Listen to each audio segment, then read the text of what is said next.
Hi, I'm David. I'm a playwright from Ngunnawal country, the unceded lands of the Ngunnawal people in Southeast Australia.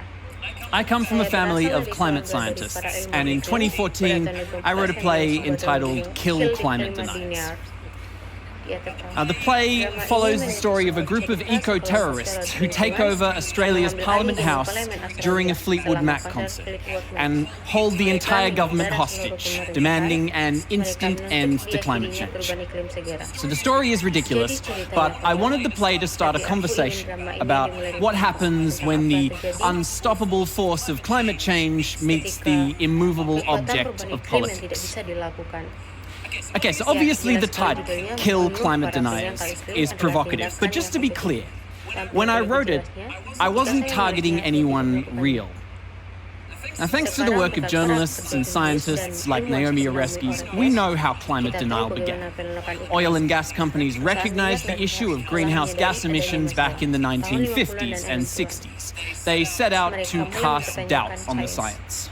They funded lobby groups, marketing firms, politicians. They astroturfed an entire climate denial movement into being. So now there's this industry of pundits and journalists who make a living denying the reality of climate change. When I made the statement, kill climate deniers, I expected outrage from these people. But I did not expect pushback from the general public. I figured there are no real climate deniers.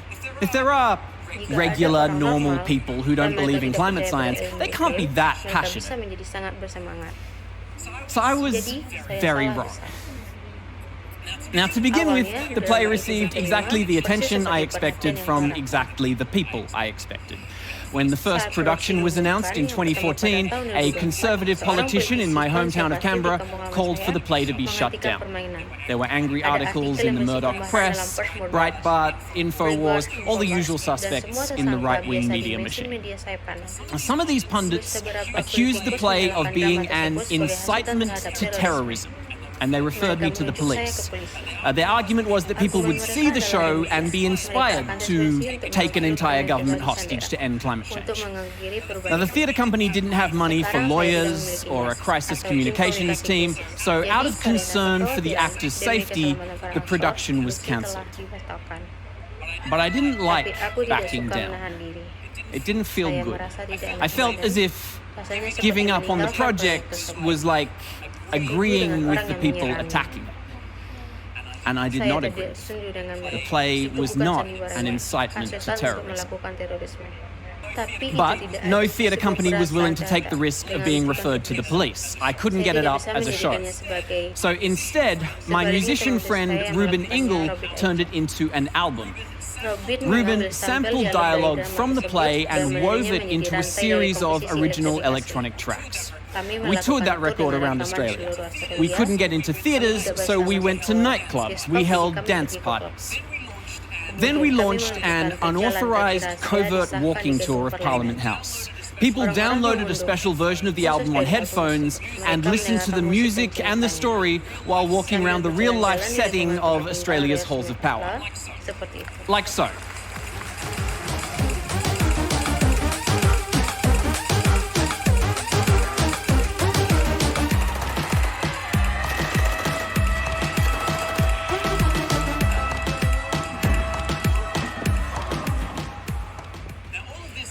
Now, all of this helped to build up an audience for the project, but even more importantly, there were no real-life copycats. Not one government building was taken hostage by eco-terrorists during a Fleetwood Mac concert. So, 4 years after the original production was cancelled, the play finally made it to the stage in 2018 at the Griffin Theatre in Sydney, followed by productions in Prague, London, Los Angeles, and so on. Obviously, I was very happy. And in one version of the story, that's where it ends. This project just joins a long list of things right-wing commentators have found to be outraged about, alongside Elvis, smartphones, twerking, Miley Cyrus, Fortnite, the Beat Generation, skateboarding, Woodstock 99, sugary cereal, TikTok, gay marriage, NWA, feminism, The Twist, Dungeons and Dragons, LiveJournal, shopping malls, and women reading novels. But as the play made its way into the world, something else started happening. I started hearing from climate deniers. Not fossil fuel pundits or right-wing journalists, real climate deniers. Regular, normal people. Now, I couldn't get my head around it. Like, why did they care so much? Like, if you're an ExxonMobil executive, then you have a financial incentive to downplay climate science. But if you're a high school teacher in Queensland or a massage therapist in Massachusetts, why would you spend your nights and weekends desperately trying to debunk Earth science research? Now, it turns out that although climate denial began as an astroturf movement created by fossil fuel companies, it caught on because it connects with a certain group of people in a very real way. I got emails, I got physical letters, I got phone calls. They started showing up to performances of the play. And as the show got bigger and bigger, there were more and more of them. And they were passionate. Now, I wanted this play to start a conversation, and it did. Just was not the conversation I thought I was starting. I ended up speaking with hundreds of climate deniers over the course of this project. Now, some of them wanted to insult me and threaten me. Some of them wanted to tell me variations on the same gag. What if I wrote a play called Kill Climate Scientists? But some of them were interesting.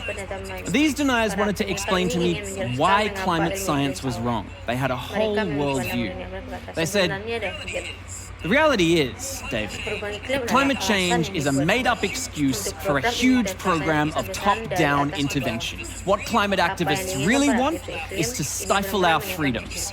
They want to control what we eat, they want to choke the life out of rural communities, and they want to throw the doors open to massive global migration. Now, I wanted to respond to these people and say, sorry, you're wrong, that's not what it's about. But the more I talked with them, the more I realized they're right. They are completely correct. I mean, they're not correct about climate change being a made-up excuse. That, sadly, is not true. But the consequences of climate change? Yes, diets are going to change. Yes, a lot of communities in exposed locations will be forced to leave. Yes, there will be huge movements of people within and between countries. They're right. And we don't even realize how right they are. So I believe in the science of climate change. And so do probably most of the people in this room. But more often than not, we go about our lives as if it's not real.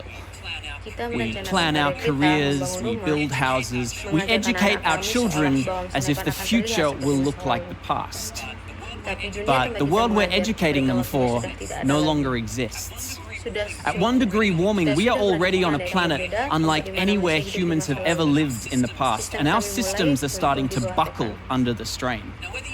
Now, whether you believe that we are sleepwalking into disaster, or if you think we're going to turn things around through high-tech solutions or massive social movements, whatever climate future you believe in, our lives are going to radically change. Our future will not look like our past. We accept the science, but we haven't processed the consequences. We don't explicitly deny climate change, but in our actions, we're like soft deniers, stealth deniers. But I'm one of these people. Maybe you are too. I keep my carbon footprint as low as possible, but then I got on a plane to give this talk. I read research reports about which cities will be vulnerable in future decades to climate shocks, resource shocks. And then I forget all that and think, I just want to buy a flat in my hometown. If you believe something, but you act like you don't believe it, do you really believe it? Climate deniers understand the consequences of the science, so they don't accept the science. They know what it means if it's true, so they won't allow it to be true. I think we can learn from climate deniers. I want to be more like that high school teacher in Queensland, that massage therapist in Massachusetts, because they live what they believe. You and I, who think we know better, we're the ones in denial. And I know deep down that the longer we deny reality, the harder the shock when it kita menilai hits. diri sendiri. Thank you. Terima kasih semuanya.